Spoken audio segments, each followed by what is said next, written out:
Gente querida do Terror Nadina, sou o Romário Filho e acredito que seja conversando que a gente se entenda. Conversemos então. E hoje? Hoje conversaremos sobre o quê? A essência da família Nadina, do canal Terror Nadina, ou de ser um Nadina, é procurar encontrar respostas a essas dúvidas que nos acompanham por todo sempre, mas sem se deixar cair na armadilha do emaranhado de perguntas. Não. O caminho escolhido por nós é trocar experiências e aprender com o vivido por gente igual a gente, através dos relatos que eles enviam. E sem dúvida alguma, um dos temas centrais que a gente costuma abordar aqui se refere às voltas que a vida dá e como a vida apronta. Mas acredito que, num sentido, nós concordamos. Ela não apronta por ser ruim, não. São provações que nós temos que passar, vencer para poder sair desse universo que hoje estamos mais fortalecidos. As voltas que a vida dá, a vida apronta. Mas também tem um outro ponto de vista. Seria a vida que apronta ou nós que aprontamos com as nossas vidas para depois colocar a culpa na própria vida? E pior, se não é a vida e se não somos nós a aprontar, então como não deixar de prestar atenção àqueles que nos cercam e que de repente podem ser muito perigosos e a gente, por uma cegueira inspirada por sentimentos de confiança, de amor, de carinho, de amizade, muitas vezes quando enxerga é tarde demais. Então, seguindo esse raciocínio, é que eu peço: assista o relato a seguir até o final e preste muita atenção. Quem sabe dele, você consegue tirar alguns ensinamentos que vão ajudá-lo a buscar as respostas que você procura.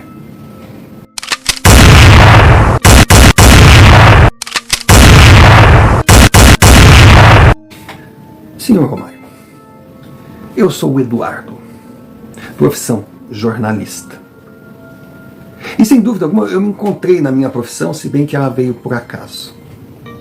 Retrocedendo no tempo, eu vejo o pequeno Edu brincando no quintal da sua casa, de uma cidade pequena, mas há muitos anos atrás. Eu tinha ali por 6, 7 anos, então estou falando há mais de 60 anos, mas menos de 70. Faz muito tempo. Agora, nessas minhas brincadeiras com cavalinho de pau, ou então que a gente pegava um pneu para sair rodando, ou de latinhas fazia caminhãozinho, ou os carrinhos de rolimã que os mais velhos faziam para nós, os famosos carrinhos de lomba no sul do Brasil, que serviam para a gente viver adrenalina e esfolar os joelhos, as mãos, os cotovelos, mas era muito bom. Ou subir em árvore, pegar o galho errado e despencar. Ficar uns dias sem poder se mexer, mas logo o corpo jovem consertava tudo. Era a minha infância, maravilhosa. Mas eu não consigo lembrar de alguma brincadeira que eu tenha feito sozinho, pois sempre tinha a presença do Rafael. Rafael, sabe aquele amigo que, se alguém perguntar quando, ou como, onde começou a amizade de vocês, a única resposta que pode assim chegar próxima da realidade é no berçário? Eu conhecia o Rafael de todo sempre. E o Rafael, filho do seu Adualdo. Nossa, como eu admirava o seu Adualdo, que para mim na época era um velho, mas devia ter seus 20 e poucos anos, 24, 25 anos, e começava a desenvolver uma ideia diferente na pequena cidade. Ele, que era filho de gráfico, entendia dessa arte, que na época era muito valorizada, dependia daquelas máquinas imensas que vinham importadas. Os mais pobres tinham que comprar em segunda mão, então tinha que ser mestres de manutenção, porque aquilo vivia quebrando. Essa era a vida do seu Rafael, mas ele resolveu, em concordância com o pai, manter a gráfica, mas criar um jornal, que seria o primeiro jornal da cidadezinha. O seu Adualdo. Aquele homem para mim era um mito. Rafael então tinha o pai num pedestal. Porque olha, ele conseguiu convencer o turrão do seu avô a criar o jornal. E olha que quando ele conseguiu, ele tinha entre 16 e 17 anos. O Adroaldo, o Dodô, sempre foi meio precoce. E o jornal deu certo, foi indo. Foi indo tanto quanto ia a gráfica. Dava para viver, dava para comer. Eram tempos difíceis, que se levava assim um dia inteiro para criar, sei lá, imagina assim, um papel, tamanho ofício de uma propaganda, que hoje num clique, bom, não dá nem para comparar. Mas eu cresci dentro da gráfica e do jornal. O jornal aqui eu vou chamar de Jornal da Cidade, pronto, para evitar identificações. E o Jornal da Cidade seguia a sua rotina, com o seu Adroaldo, o seu Abílio, o avô de Rafael, que na verdade foi o que começou tudo. Depois só com o seu Adroaldo, quando o seu Abílio partiu. E Rafael e eu crescendo, sempre com a ideia: vamos estudar jornalismo e transformar o Jornal da Cidade uma potência nacional. Gente... Alguém pode dizer que é sonho de toda criança, mas o nosso sonho nós levamos adiante. E nós dois nos formamos em jornalismo e fomos para dentro do Jornal da Cidade trabalhar com o seu Adroaldo. E olha, não pense que é falsa modéstia minha, era algo que até o seu Dodô dizia, que eu era anos-luz à frente do Rafael em termos de essência do jornalismo. Sabe, o olhar, aquele faro aguçado para a notícia, aquela inquietude, aquela vocação alimentada pela necessidade de fabricar notícias verdadeiras, não é só inventar. O Rafael, ele era mais administrativo, mas era muito bom no que fazia, ele mantinha aquela gráfica. Ele mantinha os funcionários que trabalhavam na edição, na produção do jornal. Ele mantinha a redação, assim, ele era um fenômeno. E claro, era filho do dono. Então, por mais que eu me considerasse importante, ali eu era o empregado. E nunca foi problema para mim, não. Rafael e eu convivíamos naturalmente, como nos tempos de infância. Se eu discordasse dele, era pau lá dentro, era coisa pesada. Se eu discordasse do seu Adroaldo, eu entrava com os dois pés também. Mas sempre assim, numa convivência, digamos assim, familiar. Eu não queria correr o risco de me tornar um mal necessário, perder a amizade e a admiração deles, e eles terem que me suportar porque eu era bom no que eu fazia. E eu era muito bom. Olha, eu cavocava notícia de todos os lados. E o jornal, inicialmente ele era semanal, um jornal por semana, uma edição por semana, na sexta-feira. Só. Depois de 15 anos que Rafael e eu estávamos lá dentro, o jornal já tinha 3 tiragens. Segunda, quarta e sexta. E com vários cadernos, não era um tabloidezinho, não.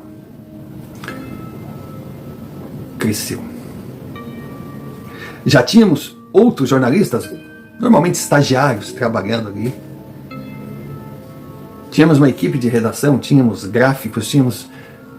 Olha, chegou um momento que nós descobrimos que o jornal estava com 25 funcionários.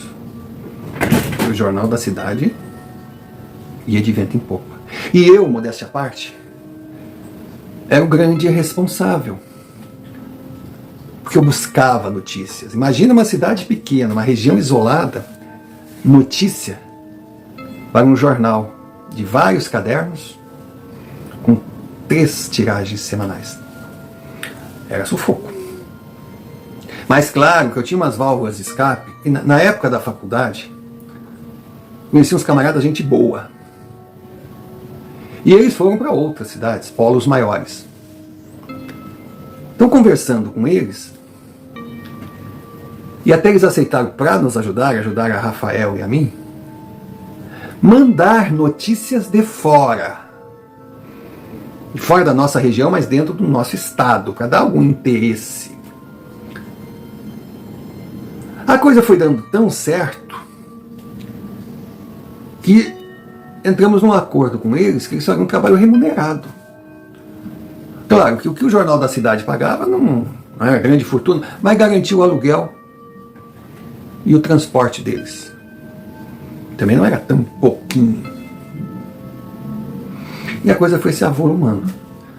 A gente tinha o nosso caderno de eventos sociais, que era a Aline, uma menina incrível, com penetração no High Society, e ela descobria jantares, era Lions, era Rotary, era uma festa do prefeito, era aniversário de fulano, era isso, era aquilo. Bom, sempre tinha matéria, e matéria interessante no caderno da Aline, porque ela falava a linguagem daquele povo que ela escrevia sobre. Tinha o caderno de esportes, que o Zé Antônio foi o que ficou mais tempo à frente. O Zé Antônio era aquele cara que desde cedo percebeu que não poderia ser um desportista, porque não tinha corpo, não tinha envergadura, não tinha talento, não tinha nada. Mas ele gostava, então ele estudava. E o Zé Antônio, além de fazer toda a cobertura de toda a competição que acontecia ali na região, na nossa cidade, desde futebol amador, a vôlei, basquete, porrinha, para o ímpar, ele estava lá. E ele estava lá e, numa reunião, com uma sugestão minha, eu convenci o seu Dodô, convenci a Rafael, para que o jornal patrocinasse algumas competições. Poxa, com esse patrocínio, além de uma maior visibilidade, o Zé Antônio, até nós, em alguns eventos mais importantes, teríamos mais penetrações, entraríamos por todas as portas. E a ideia deu certo. Claro, tinha a página policial, que daí vivia mais das notícias que vinham de fora. Então era sim um jornal interessante. Tinha curiosidades, tinha aquela página daquelas tiras em quadrinhos. Nós criamos os nossos próprios heróis para não ficarmos ali também,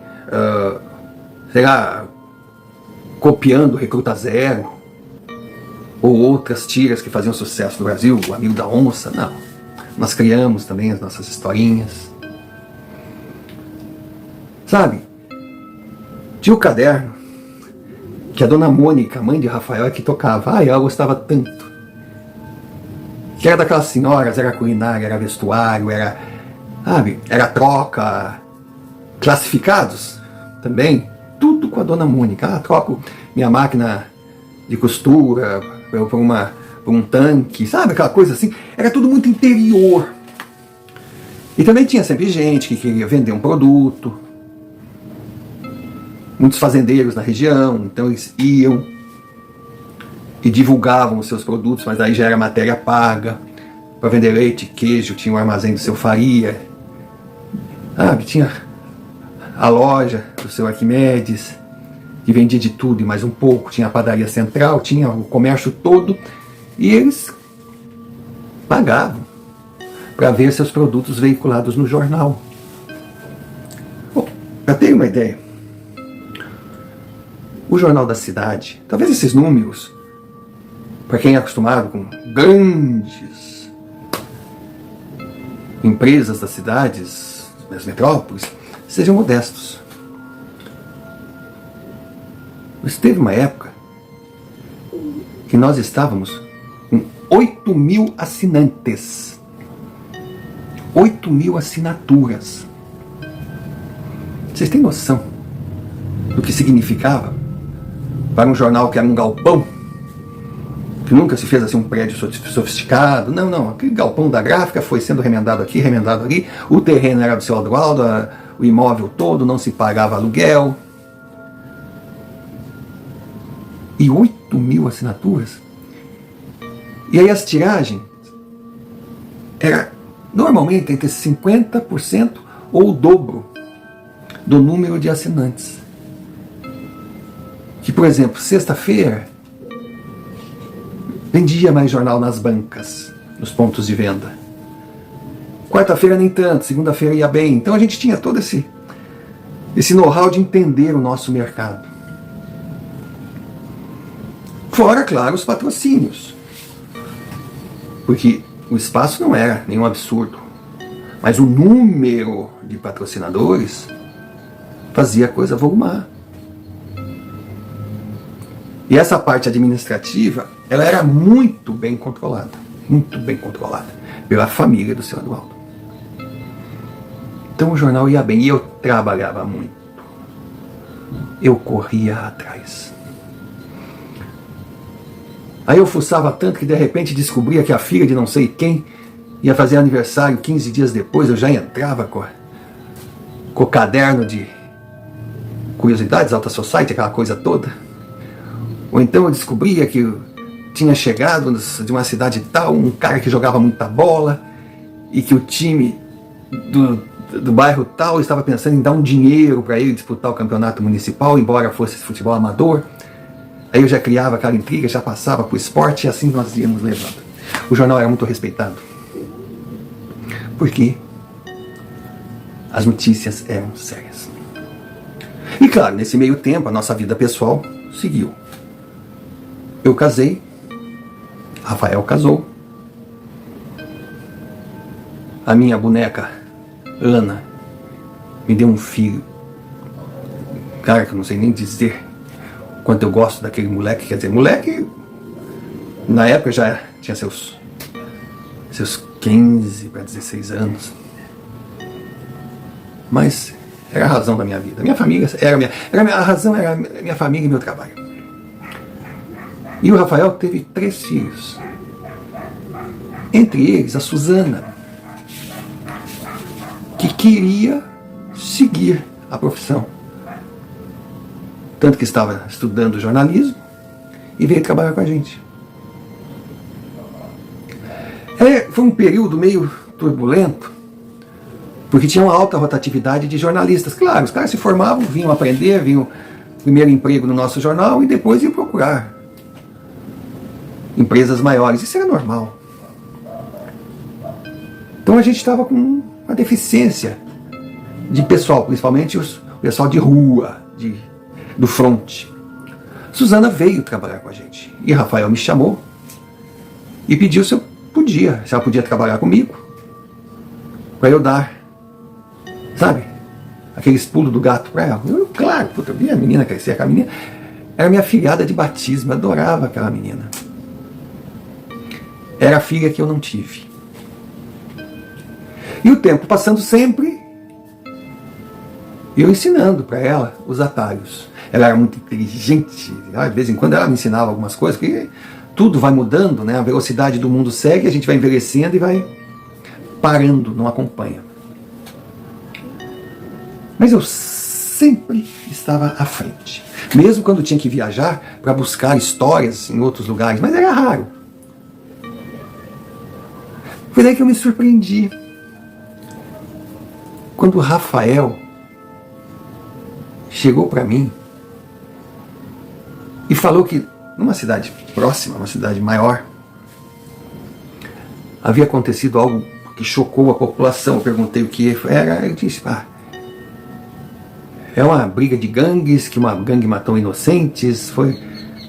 Aí eu fiquei olhando e fiquei pensando, tá bom, mas onde está a notícia? Onde está a novidade? Aquelas cidades tinham gangues para todos os lados que se matavam todo dia. E qual o interesse que aquela notícia poderia trazer para o jornal da cidade? Mas, embora não entendesse, sabe quando o teu sexto sentido bate assim? E justamente numa época que eu percebi que o seu Adroaldo estava diferente comigo. Não que ele me tratasse mal, não, mas não tinha aquele entusiasmo com relação ao meu trabalho. Ele sempre foi o meu fã número 1. Aquele que sempre me incentivou a buscar, a fazer. E eu, honestamente, eu não parei nunca, eu não me acomodei nunca, a não ser que, como eu falei, a idade estava chegando, talvez eu não tivesse aquele pique, mas... Eu falei com o Rafael, então Suzana vai comigo? Ele, não, deixa a Suzana aí, que ela vai tomar frente enquanto tu estiver lá.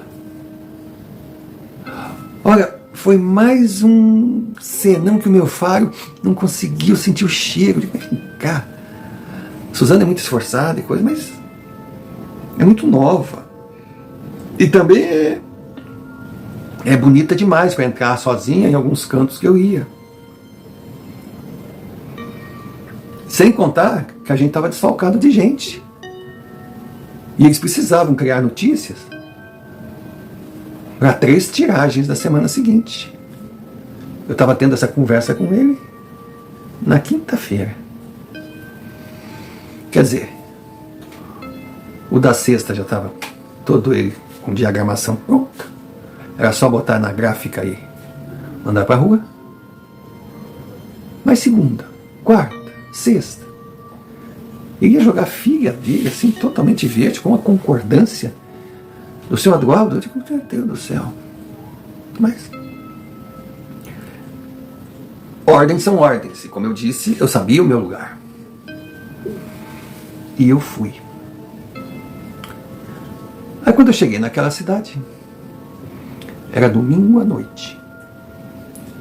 Porque eu saí no domingo, viajei o dia todo, para segunda-feira de manhã já estar pronto para correr atrás da grande notícia. Porque tinha que ter um algo mais. Porque, poxa, era despesa. Eu fui com o carro da empresa, eu tinha hotel, refeição, tinha que valer a pena. Mas cheguei na cidade, hospedei, aí estava cansado da viagem e jantei no próprio hotel. E conversando com o pessoal do hotel ali, eu perguntei. Bom, a história era a seguinte: tinha 2 gangues na cidade que brigavam entre elas, mas não chegava a ser assim um problema para a sociedade. Eram gangues de bairros e tinha uma rivalidade mortal, imortal. Então vamos dizer que fosse a gangue alfa e a gangue beta. Quando tinha baile, quando as 2 gangues se encontravam, quem morria era o baile. Eles quebravam tudo. E também tinha algumas conversas, que ali na cidade eles não mexiam com a população, mas que eles iam para outros lugares, que eles estavam metidos em algumas coisas não tão lícitas. Era gangue. Os caras não eram bandidaços, mas queriam parecer. Todos eles faziam luta, gostavam de ostentar o corpo, sabe? Usar soqueira. Era gangue. Era uma gangue meio pé de chinelo, mas para eles. E diz que deu um entreveiro lá e 2 moleques da gangue alfa pegaram um camarada, um dos líderes da beta, e deram um sacode no cara, inclusive umas bufetadas, né? Sabe, cara? Que mais dói na honra. E claro que a beta não ia aceitar essa desmoralização. A coisa foi muito grave. E eles chamaram um sujeito ali da família, né? Que não tinha problema não, porque o dedão era mole. E disseram para o sujeito que se ele fizesse o serviço, ele ia ter o respeito da gangue, ia ganhar algum, ia poder cair no mundo. E claro que muitos deles queriam sair dali. E o cara aceitou o serviço. O tal do Tizil. E o Tizil saiu na caça. E recebeu a informação, olha a sorte do Tizil, que os 2 que tinham feito o serviço no Bambambam da Beta. Estavam numa rua assim, encostados no muro, parados, e esperavam um ônibus. E os ônibus, naquela época, bom, nem ônibus urbano tinha, mas tinha aqueles que passavam nessas paradas para ir para outras cidades. E o Tizil não pensou duas vezes. Foi a tal rua e, de fato, os dois estavam lá. Mas ele nem conversou. Quando os dois olharam para ele assim, estava acuado, se o muro atrás não tinha o que fazer, ele puxou e disse: ó, esse é um recado para vocês, não se bate na cara de um homem, principalmente se for um líder da Beta. E pá, pá, pá, pá, pá. Os dois estrebucharam. Tizil saiu dali, serviço limpo, não tinha ninguém, arma raspada. Voltou para o mocó dele pensando: bom, amanhã eu presto contas, ganho o meu e caio no mundo. Só que Tizil, não sei se ganhou uma informação errada ou se foi na rua errada, aí ninguém sabe dizer de onde ou por que o engano. Mas ele matou dois meninos que, embora grandes, fortes, eram menores, estavam ali esperando o ônibus para voltar para casa, porque eles estudavam naquela cidade, mas moravam numa cidade próxima. E o pior é que o Tizil não foi tão discreto como pensou. Ele foi visto evadindo do local. Logo juntaram os pontos. Com certeza uma vingança da Beta contra a Alfa, que erraram o alvo. A cidade se revoltou, principalmente contra o Maurício, que era um dos bambambãs da gangue Beta e que levou os tapas na cara. Inclusive, a polícia foi atrás de Maurício. Claro que não encontraram. Foram atrás de Tizil, também não encontraram. Nossa, o velório dos dois meninos foi algo triste, horrível. Isso o pessoal do hotel me contando. E eram flores e mais flores na frente daquele muro. Fizeram até o desenho dos corpos caídos no chão, assim. Ficaria marcado como a ignorância de gangues, essas gangues que estavam cada dia piores, e botavam todos em risco, enfim, a comoção e contra a comoção. Só que Maurício, lógico, tirou da reta. E dizia que não sabia porque o Tizil tinha feito aquilo, mas não tinha nada a ver. Poxa, o que teria o caso dele com aqueles dois meninos que ele nem conhecia? Bom, resultado, para tirar da reta, ele chamou Tizil, que veio confiando, e apagou o arquivo vivo. Uns 3 pipocos.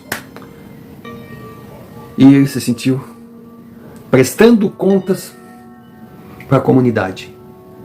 Como que ele dissesse: ó, como eu não tenho nada a ver com isso, eu também estou revoltado que esse cara não podia ter feito isso com essas crianças, que a Irmandade não ia aceitar, e que a Irmandade apagou o Tizil, porque o que ele fez foi muito errado, e ele poderia ter evitado a morte, poderia sim, porque ele mandava, mas não mexeu uma palha porque não aceitava aquele crime, enfim, ele tentou tirar da reta. Claro que pegou processo, pegou uma série de coisas, mas acabou dando em nada.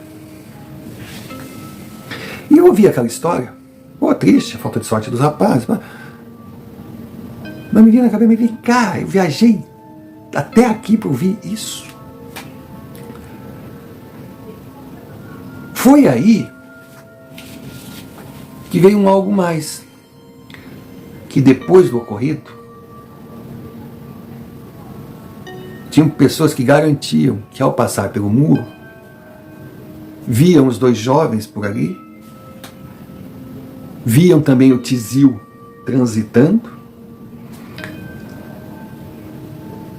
e que Maurício havia enlouquecido, também vivia por ali conversando com fantasmas.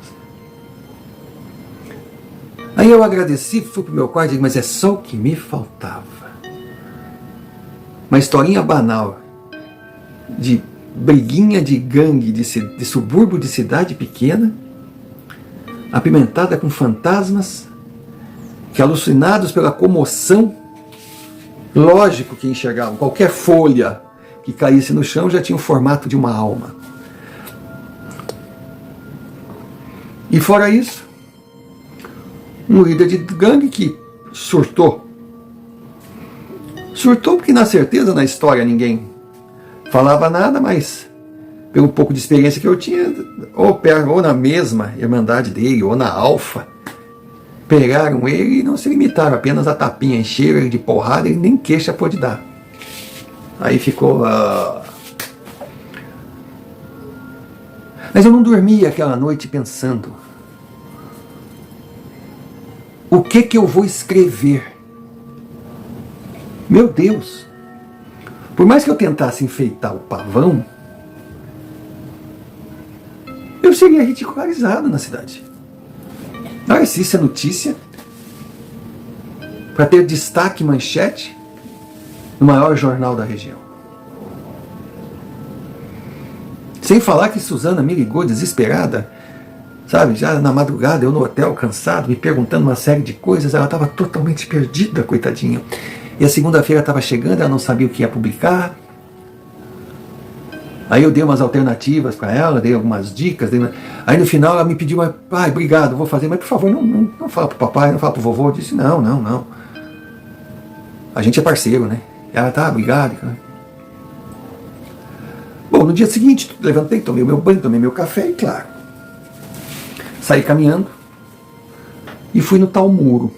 Ele estava ali, era um muro. Um muro. Aí tinha levado apenas a minha Canon. Um jornalista nunca sai sem a sua câmera, né? Aí fui, fotografei o muro. Meu Deus, olha que ridículo. E também o desenho daqueles dois corpos, que nem bem cuidado estavam.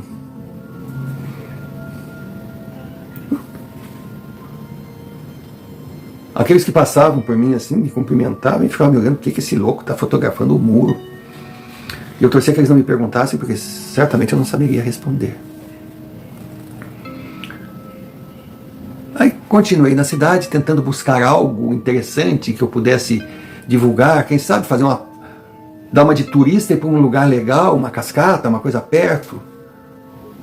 Sei lá, uma estação de trem, enfim, alguma coisa que justificasse a minha ida, mas...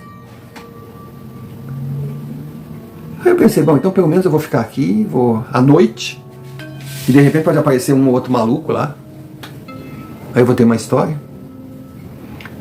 Cheguei lá à noite e estava aquele sujeito, assim, ó, tal do Maurício. Aí eu cheguei, fotografei ele olhava: tô bonito? E, cara, tá lindo. E, cara, que essas fotos eu dava o flash, mas eu não ia divulgar, né? Aí sim.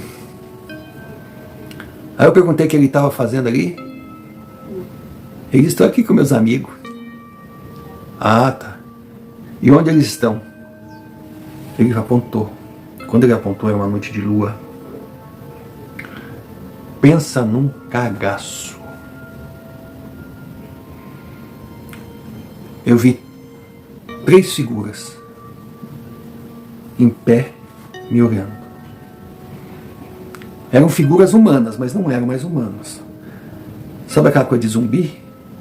Eles olhavam para mim assim, ó. Com a iluminação da cidade, que não era das melhores, mas também não deixava no breu, e a lua, eu via perfeitamente os 3 ali. E sentia um cheiro. Eu senti um cheiro.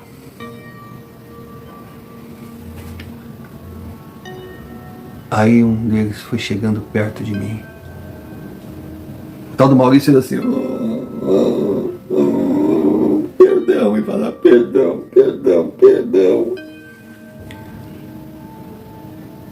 Eles ignoraram o Maurício. Chegaram perto de mim e eu estava travado.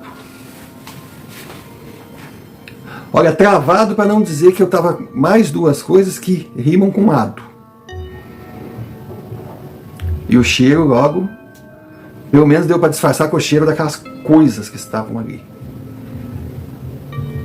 Mas chegou perto. O rosto parecia, sabe aquela coisa assim de um rosto em putrefação? Horrível. Os olhos não tinham. Horrível, horrível, horrível, horrível, horrível. O cabelo, horrível. Aí eu pensei, fudeu.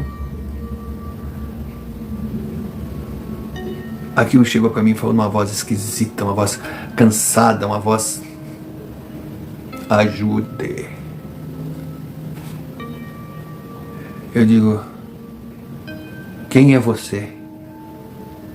Ele falou, eu fui o Neto.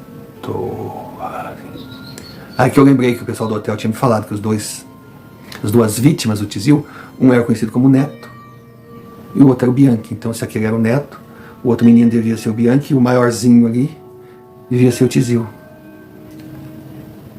Aí eu perguntei, o que eu posso te ajudar, Neto? Diga a todos, nós estamos bem. Chega. Nós já perdoamos. Queremos paz. Chega. Ajude. Ajude. Aí os outros dois chegaram assim. Teve uma hora que eu estava meio cercado. Eles fizeram uma espécie de triângulo na minha frente e atrás era a parede. Socorro, nós queremos paz. Deixe-nos seguir, ajude. Nisso eu vi Maurício levantar, sair andando assim. Aí o Tizil falou, calma, Maurício, nós perdoamos. Procure paz, nós queremos paz. E a figura de cada um já era horrível. Mas eles próximos de mim, era uma noite quente. Eu comecei a sentir frio, frio, frio, sabe aquela coisa horrível? E fraqueza, tontura, parecia que a minha energia estava indo embora. Parecia que aquilo estava sugando a minha energia. Era uma coisa... Eu fui zonzando, eu olhava para eles, eu olhava, não via, foi girando, foi girando, foi girando. De repente, moço, acorda, rapaz, acorda, moço. Aí nisso eu vi encostar ali. Eu olhei, eu não entendia. Aí eu vi um senhor já de idade, meio que me dando água, pediu água, sei lá para quem, ele estava me dando água, botou um casaco assim na minha cabeça, eu estava jogado no chão. Não sei há quanto tempo, já era de manhã, e ele chamou a polícia. A polícia veio, perguntou se eu estava bem, o que tinha acontecido. Eu disse, não sei, eu acho que eu desmaiei, coisa. Aí perguntou onde eu morava, eu digo, não sou da cidade, eu sou o jornalista fulano de tal. Aí um deles falou, é o jornalista, nós ouvimos falar, mas tá tudo bem? Eu disse, tá, eu acho que sim, eu tentei levantar assim. Eles me ergueram. Aí aquele senhor maravilhoso chegou, isso aqui é seu. Deu a minha sacola, deu a minha máquina. Eu agradeci, vá em paz. E não vem aqui no muro sozinho, não. Eu olhei para ele. Os guardas olharam para ele também e disseram, liga não, esse povo aqui tá tudo paranoico. Aí me levaram para o hospital, fiz os exames, eu estava bem, eu tive uma queda de pressão. Normal no tipo de vida que eu levava, aquela tensão, estresse. Voltei pro hotel. E pensando, eu teria uma história? Não. Eu não podia contar uma história daquelas sem uma prova, sem... Meu Deus! Pessoa que ridículo, jornalista do Jornal da Cidade vai fazer uma reportagem, desmaia no meio da rua, fica batendo papo com um doido, depois volta dizendo que viu zumbi. Pensa aonde iria minha reputação. Eu fiquei sem saber o que fazer. Mas eu tinha que tentar montar uma matéria, chegar com algo. E aí eu não liguei para o jornal. Mandaram eu vir, então eu vim. Agora eu vou até o fim.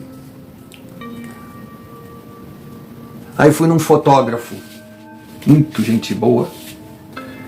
Pedi o laboratório dele para revelar minhas fotos, porque não tinha essa coisa, né, de foto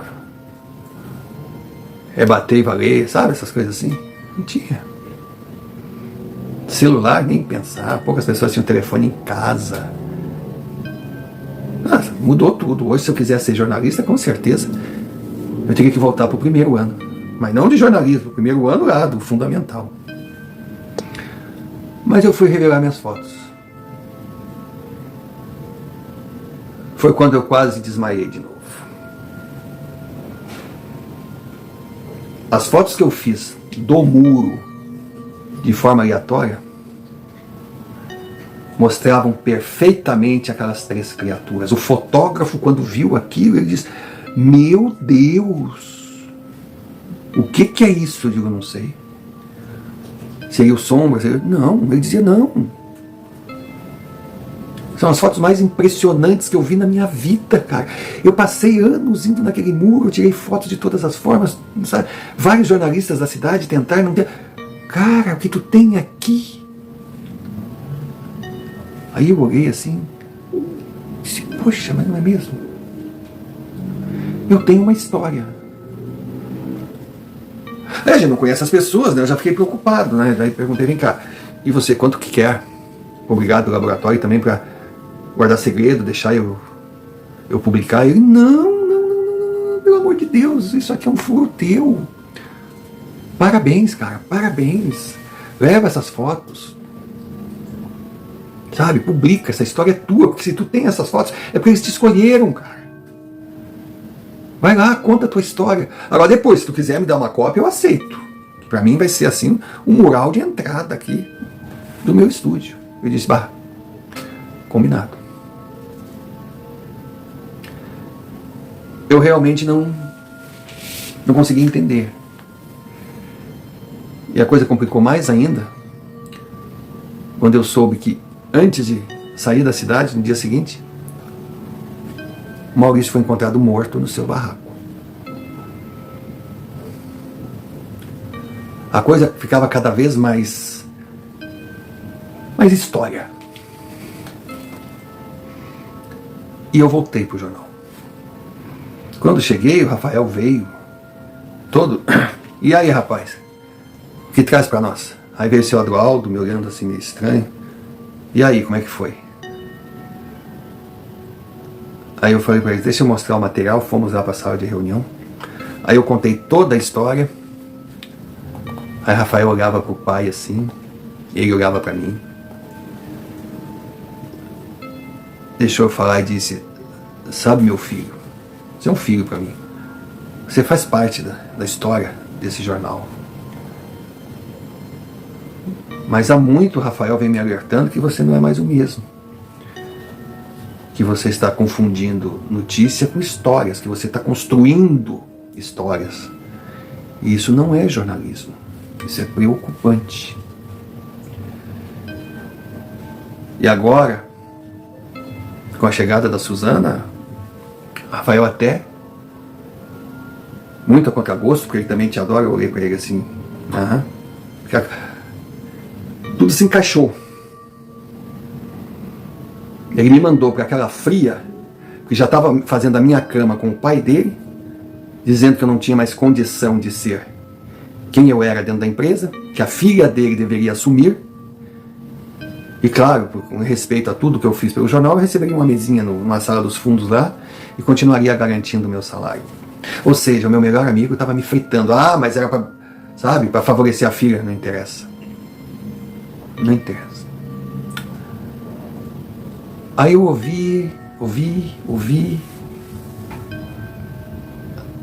Aí ele ficou me olhando, como eu não falava nada.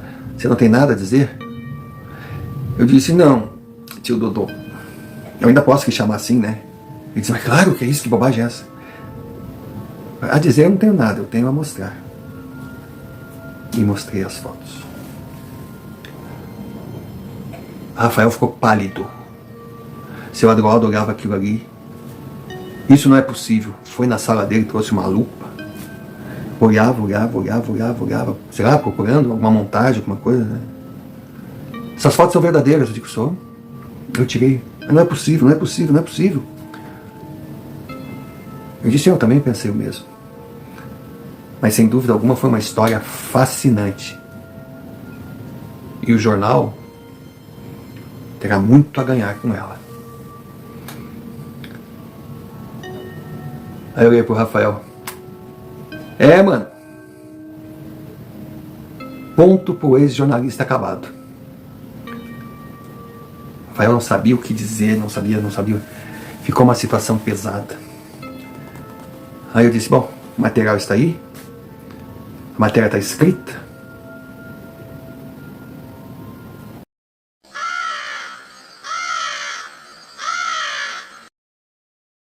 Pausa para um pedido. Necessária por ser muito importante para o canal. Se você ainda não é inscrito, inscreva-se, deixe o seu like, comente, compartilhe, clique sino de notificações para receber mais vídeos produzidos por nós. E se achar que merecemos, envie-nos um Pix, QR Code na tela, como também a chave. Você escolhe o caminho. Qualquer quantia será bem-vinda. Importante também é que você lembre de hypar o vídeo.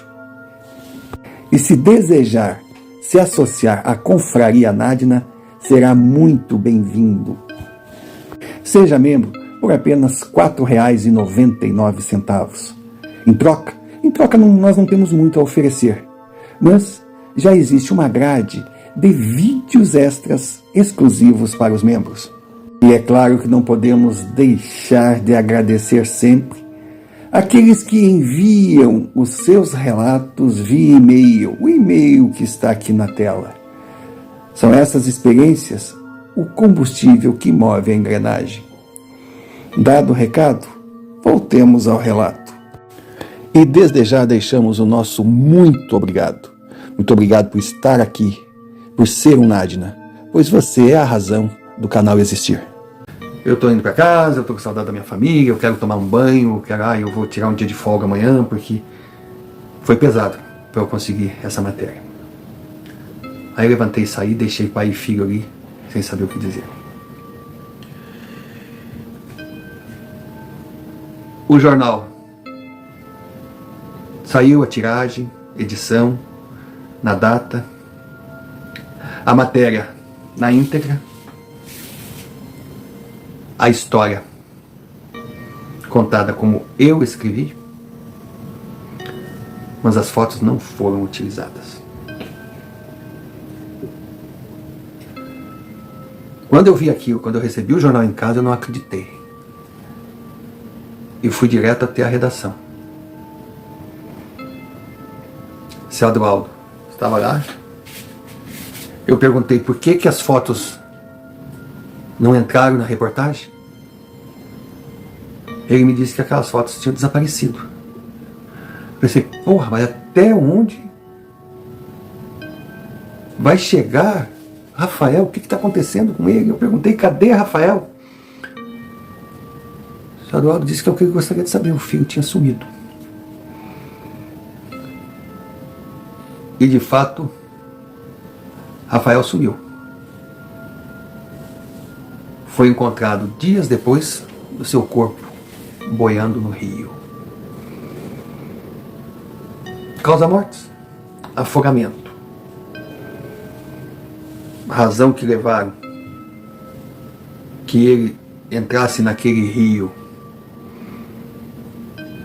numa época totalmente sem condição.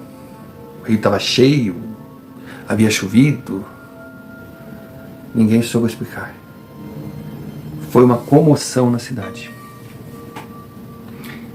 E as fotos desapareceram junto com o meu amigo. Suzana entrou em desespero, ela adorava aquele pai. Eu também o senti. O seu Adroaldo virou um nada. Bom resultado. A história, mesmo sem as fotos, claro, não teve aquela dimensão que teria se aparecesse a prova ali. Mas tivemos que fazer novas tiragens. Vendeu muito. Inclusive para sua cidade de origem. E de alguma forma, aquele muro foi desmistificado.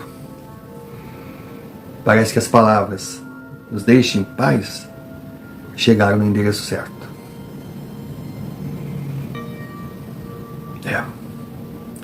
Eu voltei com o meu amigo fotógrafo, contei a história, disse que eu tinha prometido uma foto para ele, mas tinha acontecido. Ele disse: graças a Deus que aconteceu. Depois eu estava pensando em botar uma foto dessas aqui na minha casa, sei lá o que eu ia trazer para dentro da minha loja. Não, tá ótimo, tá ótimo, tá ótimo. E eu acabei assumindo o jornal, pois seu Adroaldo, depois daquele dia, não teve mais condição de tocar a empresa que criou. Suzana amadureceu como profissional, mostrou também ser uma menina incrível. Nós remodelamos todo o sistema de trabalho, fizemos contratações e seguimos. Seguimos por mais uns 15 anos. Depois, com a chegada de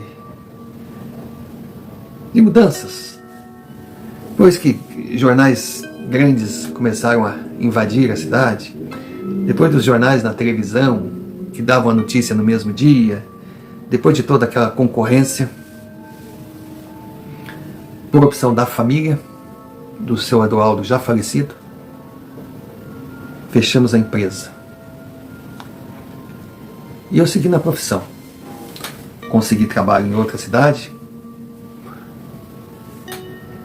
mudei junto com a minha esposa e toquei a minha vida. Mas claro, sem esquecer aquela noite e principalmente a decepção com aquele que eu considerava o meu melhor amigo e simplesmente me manipulou, não pensando nas consequências.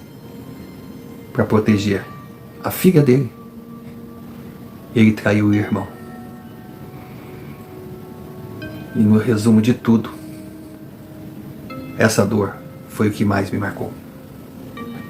Quando a gente está dentro do olho do furacão, não consegue perceber as dimensões do que está vivendo.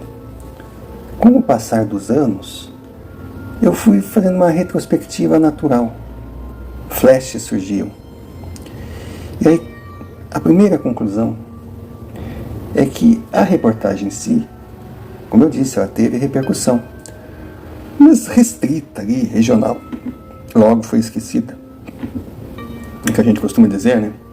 A manchete de hoje só tem importância até ser imprimida a manchete de amanhã. Mas algo ficou claro. Se aquelas fotos tivessem sido publicadas, com certeza a matéria não ficaria ou seria comentada somente ali no âmbito estadual. Não. Correria o mundo. Estaria entre as mais fantásticas do ano. Poderia ter até premiação, um reconhecimento profissional. Mas, para mim ficou claro, elas não foram publicadas porque essa explosão mundial não é o objetivo dos interessados. Eles queriam apenas mandar recado para determinadas pessoas, tipo sua carta de alforria. E essa certeza me trouxe o consolo. Eu continuei sendo o bom jornalista, esquecido no anonimato da imprensa de uma cidadezinha do interior que mal está no mapa. Mas pelo menos eu exerci na plenitude a função para a qual me formei. Fui um jornalista. E por tabela, ajudei quem realmente precisa. Em troca, eles não me deram fama e reconhecimento. Não. Mas abriram os meus olhos para uma realidade que eu me negava a enxergar.